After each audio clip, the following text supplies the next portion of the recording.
There comes a moment on every journey when the greatest act of courage is not moving forward, it is seeing clearly. Hi, my name is Nancy Vellante, and I'm an astrologer and certified wellness coach. And welcome to the Whispering Soul podcast today. So, there are times in life when clarity doesn't arrive with a loud announcement. And there's times it does. In this case, it comes with a sense of mystery. Like the morning mist slowly lifting from the landscape, revealing what was there all along.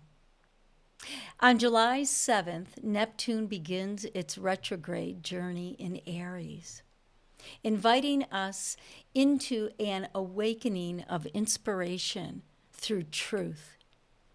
Neptune is the planet of dreams, imagination, spirituality, compassion, and the unseen.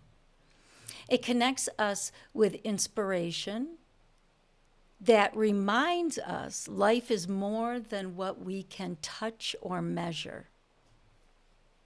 Yet Neptune also governs illusion. It can blur the line between what we hope is true and what actually is. Because Neptune is a planet that is just very ethereal, right? It has that energy of the mystery, of the mystic. So it takes a lot of digging into the subconscious, the unconscious, to understand where the illusions live and where we can cultivate and always be willing to change the boundaries. And that happens, what is our life patterns? What has happened to us during our life? So it always, as all the planets do, and the archetypes and astrology in general, takes us back to cycles, trends, our own patterns that we need to release or transform into something that allows us to be more of who we are. And in this case, this retrograde of Neptune in Aries is asking us to understand what the boundaries are that maybe we held too tight and got stuck or mired in the illusion of our dreams.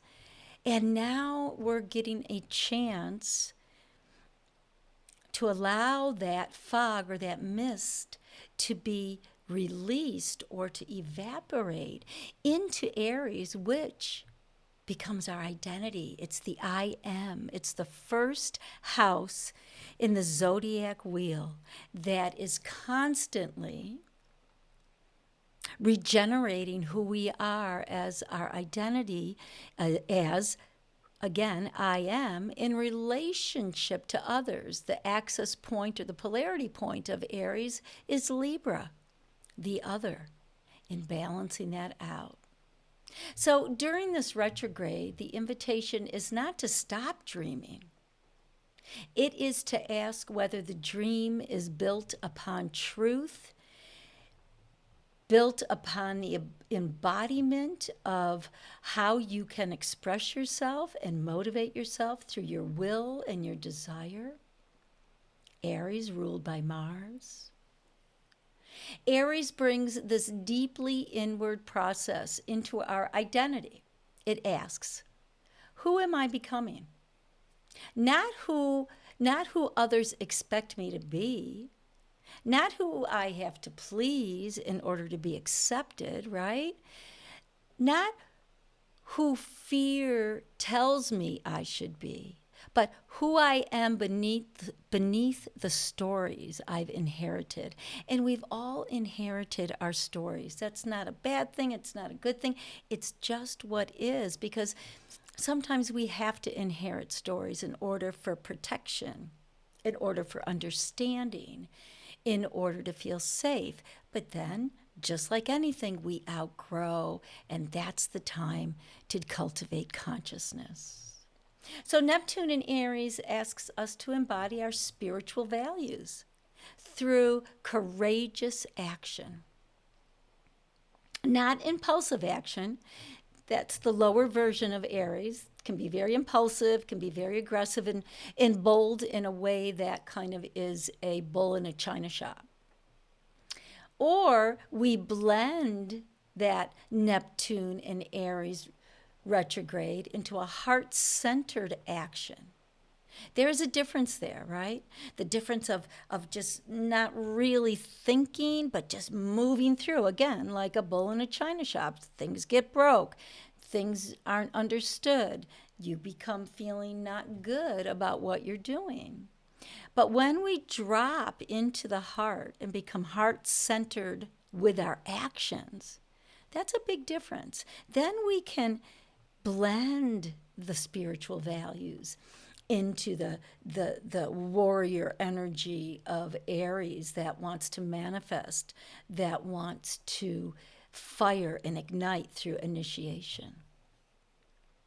Over the next several months, you may notice places where you've been chasing an image instead of your own authentic vision. You may discover that certain goals no longer resonate, but they got you to where you are right now. While others' goals begin to call your name with a surprising clarity. I like that. I like to be surprised. This is not a failure if you need to change or the goals change. This is a refinement. That really helps keep our ego in check when we can allow ourselves to feel through this heart-centered action that we can refine things. Then the fog lifts, making your next step more visible. I have this image of, being in the forest with all this mist coming up, right? Have you been through, like if you drive through the mountains in the morning, early morning, and all the mist is coming up off the ground and through the trees, and then it begins to clear. It takes a while, but it clears. Sometimes we think clarity arrives all at once, but often it unfolds one honest conversation, one meaningful choice, and one intuitive whisper at a time. Neptune retrograde reminds us that discernment is a spiritual practice. I'm learning that very deeply. As an astrologer, Neptune is the one planet that I've always had a hard time, and rightfully so, we all have a hard time wrapping my head around. And, it's taken me a lot of years as I've matured. And Neptune in my chart is very important. It is conjunct my North Node, so it's something that I do need to learn about. Not comfortable, but moving in that direction of that North Node of growth, right? So can we separate fear from intuition? It takes time, it takes contemplation, it takes thought. Can we understand fantasy from possibility? Escaping from creating? Neptune likes to escape into the flowingness of just being and not really having to do much. But yet there's another part of Neptune that wants to create. It's the womb of the divine. There is wisdom in asking these questions with compassion rather than judgment. As the months unfold with this Neptune and Aries in retrograde until December 12th, allow yourself to become curious about the stories you've believed about yourself. Are they still true? Let's take a breath here. In through your nose, all the way through the belly, all the way into the solar plexus, heart. We're going to stop right there. Let's take a big breath into the heart as much as you can and just let that out with the sound of.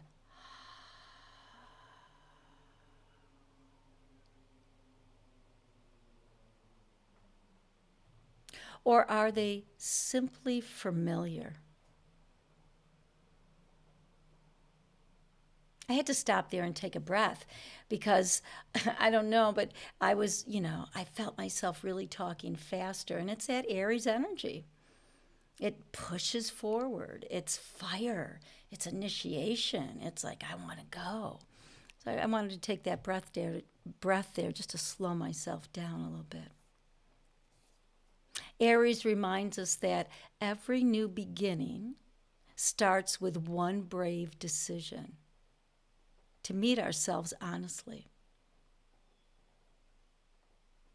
Aries is always the beginning of spring. It's a cardinal archetype with energy that wants to move forward, that wants to do something that means something, that embodies something through the creativity of one's being.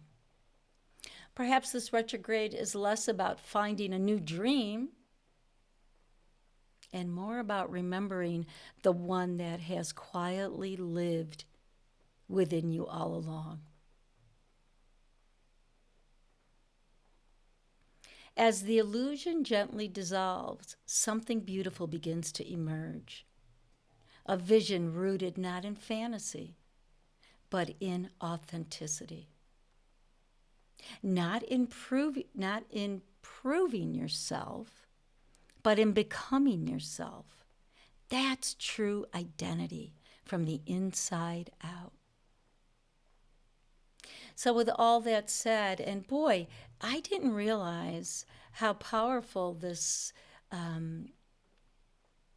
or empowering this podcast maybe can be, as I felt my energy revving and moving and having to dance between this Neptune that is very powerful and that can suck you into illusion, but how, Aries is bringing that back to embodying it. So, what a beautiful contrast of energy. May this season encourage you to trust what feels quietly true. Now, Aries is not quiet, but Neptune does have a quiet vibe, mysterious, mystical vibe, where Aries can learn something from that. Because when the fog begins to lift, we often discover that the path we were searching for has been patiently waiting beneath our feet all along. That's really profound. So, as we start this new journey together, I wish you a beautiful day, a beautiful night, wherever you are in the world, and know that you're not alone. Have a great time with this Neptune in Aries. And I say great time because I think it can really bring us as a humanity to a place of understanding authenticity and truth. Now, will the path be smooth? No, it's not. The earth isn't smooth. When we take a hike, we step on stones, we step on sticks, we trip over something. So that's okay. That's the journey of embodiment. So with that, have many blessings. Take care.